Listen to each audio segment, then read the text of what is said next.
Olá, aqui quem fala é o Evandro e eu vou dar sequência à nossa primeira aula do curso de Processamento de Língua Natural no programa de pós-graduação em Estudos Linguísticos da Faculdade de Letras da UFMG. E nessa aula eu vou falar um pouquinho sobre distância de edição, que nada mais é do que um método de se medir quantitativamente a similaridade ou ao contrário, a diferença entre duas ou mais strings, ou seja, entre duas ou mais sequências de caracteres. O que vai nos interessar principalmente é a distância mínima de edição, ou seja, que equivale ao menor número de operações necessárias para transformar uma sequência de caracteres em uma outra.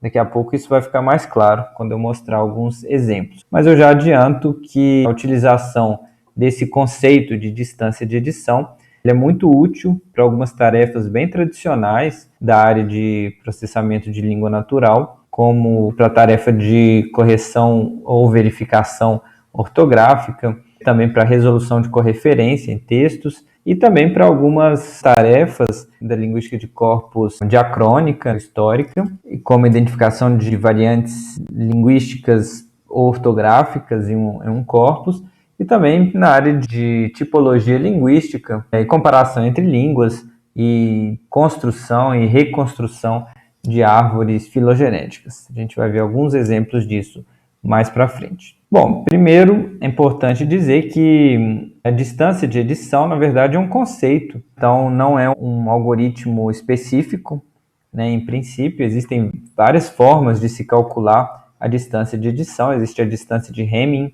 a distância de Yarrow, mas aquela que mais nos interessa e aquela que é mais amplamente usada é a distância de Levenshtein. Levenshtein foi um matemático soviético, ele nos anos 60, ele propôs essa forma de se comparar sequências de caracteres. E essa forma de se comparar strings, ela não se aplica apenas no nosso caso de se trabalhar com texto, mas também com qualquer sequência de caracteres. Um uso muito conhecido é a comparação de sequência de caracteres referentes ao DNA, por exemplo, ao código genético. O código genético é representado por caracteres, então você pode comparar sequências desses caracteres e buscar semelhanças e diferenças entre eles, usando esse método que a gente vai falar aqui. A distância de Levenshtein é um método, é uma forma muito simples de se calcular a distância, a diferença entre duas strings,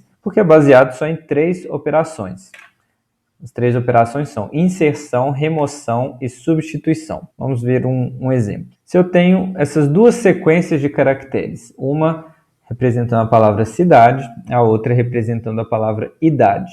O que a distância de Levenshtein vai indicar? Como que a gente pode calcular a similaridade entre essas duas strings, cidade e idade? Bom, existe apenas uma diferença entre elas. Né? Na passagem de uma para outra, de cidade para idade, a gente tem a remoção de um caractere, o caractere C. Ou seja, nós realizamos uma operação. Então, a distância de Levenshtein, nesse caso, é igual a 1. Simples assim. Vamos ver um outro exemplo. Agora, a passagem de cidadão para idade, ou seja, a gente quer identificar qual é a distância entre a sequência de caracteres cidadão na palavra cidadão e a sequência de caracteres na palavra idade. Bom, aqui a gente já tem uma distância um pouco maior. Vamos tentar identificar o passo a passo, ou seja, quais são exatamente as diferenças, né, as operações que a gente precisa fazer para transformar uma sequência, uma string, né, uma palavra, em outra. Primeiro, a gente tem essa passagem de cidadão para idadão, a gente remove o C. Depois, a gente pode remover o O lá do final, então o idadão vira idadã. Depois, a gente pode fazer uma substituição do an pelo e. A gente precisa fazer essas 3 operações para transformar cidadão em idade. E, naturalmente, as operações podem ser revertidas também para a gente transformar a idade em cidadão. A substituição, a gente pode fazer substituição inversa. A remoção, ela vira uma inserção. Então, a gente pode ir inserindo o C no início, inserindo o O no final. substituindo o e pelo an, e a gente tem de volta a palavra cidadão. Então a gente precisa realizar 3 operações para transformar cidadão em idade e vice-versa também. Então nós temos que a distância de Levenshtein entre a sequência de caracteres cidadão e a sequência de caracteres idade é igual a 3. Lembrando, então, que nós temos 3 operações que podem ser realizadas, que são a inserção, a remoção e a substituição.